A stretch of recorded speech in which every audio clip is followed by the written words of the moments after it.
पहले सबक में हमने अलिफ की आवाज़ की दोहराई की थी, पढ़ाई की।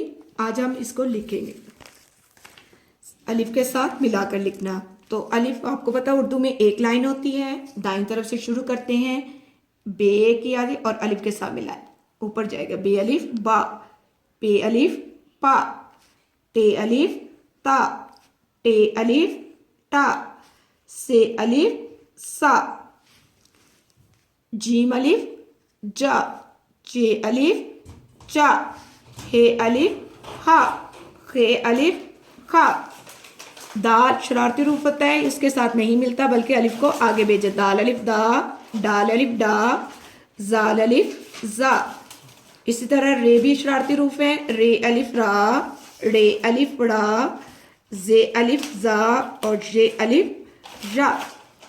सीन अलिफ सा, शीन अलिफ शा, स्वाद अलिफ सा, ज्वाद अलिफ जा, तोए अलिफ ता, जोए अलिफ जा।